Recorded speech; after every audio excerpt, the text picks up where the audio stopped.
Bonjour tout le monde, j'espère que vous allez très bien et très heureux de vous revoir encore une fois pour une vidéo sur la chaîne Atlas Web. Dans cette vidéo, on va essayer de voir ensemble une extension. C'est une extension de suivi, une extension que vous pouvez comme installer sur votre navigateur Chrome. Ça s'appelle MailTrack.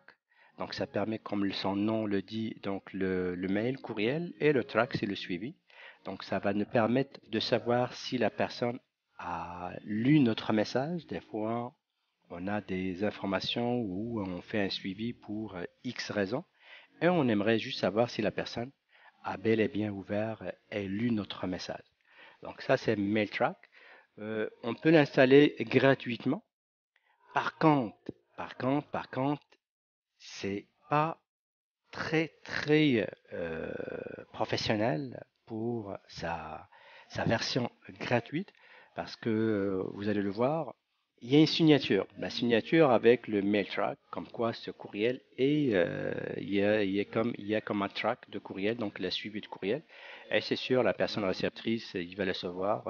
Moi, j'en reçois beaucoup. Je vais vous montrer comment je le sais. Mais sinon, il faut passer par, malheureusement, il faut passer par un abonnement mensuel ou annuel, donc ça va s'attendre moins cher. C'est pas très intéressant, sincèrement. Donc, si vous avez juste envie de faire une fois, allez-y avec la version gratuite.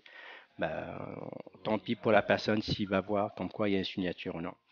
Mais ça, c'est plus pour les personnes professionnelles. Donc, moi, je reçois toujours des fois des demandes. Et j'en ai l'inverse, j'en ai le tracker. Donc lui, ça bloque le tracker blocker. Donc lui, ça bloque celui-là.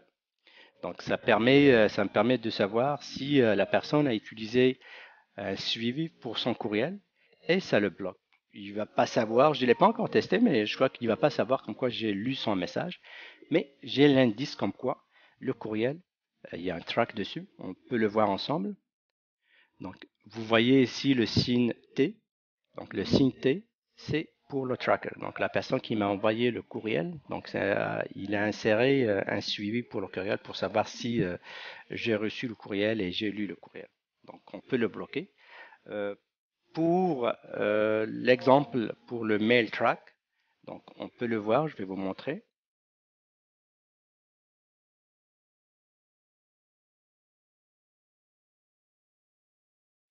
Donc vous voyez ici, ça nous marque la personne read your email 10 minutes ago. Donc ça nous donne comme quoi la personne a lu notre message. Mais sinon, si moi j'ai besoin d'écrire un courriel et l'envoyer à une X personne, mais vous voyez la signature, ça c'est pas professionnel. Lorsque je veux comme le remove, ben, il va m'envoyer à la page pricing ici pour choisir un abonnement payant. Bah, pour moi, je suis pas intéressé. Et je déteste le suivi des courriels, honnêtement. Donc, des fois, quand je reçois, je réponds même pas. Ouais, mais il y a pour des raisons de suivi, des raisons de statistiques, il y a plusieurs entreprises qui l'ajoutent, qui l'insèrent comme ça, ils vont savoir, par exemple, pour 100 courriels envoyés pour le marketing ou des promotions, ils vont savoir combien de personnes ils ont ouvert le courriel. Des fois, on peut aller plus loin pour savoir si on a cliqué sur le lien du courriel et ce lien a été envoyé à quelle page. Ça, c'est un autre aspect. Ça, c'est plus marketing web. Mais au niveau du courriel, c'est juste le suivi. Donc, ça, c'est une étape parmi d'autres pour faire le suivi des courriels et pour le marketing, le remarketing et ainsi de suite au niveau web. Donc, ça, c'est un autre sujet. Mais sinon, pour la personne, si vous êtes intéressé ou sinon si vous avez un message très important, ben, au moins, vous pouvez comme le tester une fois. Envoyez-le. Comme j'ai dit, tant pis pour la personne qui va le lire, qui va voir comme quoi il y a un tracker. Mais au moins, vous serez déjà informé que la personne a déjà lu votre courriel et pouvez comme procéder s'il y a quelque chose, un indifférent avec la personne ou quoi que ce soit, une preuve ou n'importe quelle autre raison. Donc voilà pour cette vidéo. Il me reste juste à vous souhaiter une excellente journée. À la prochaine.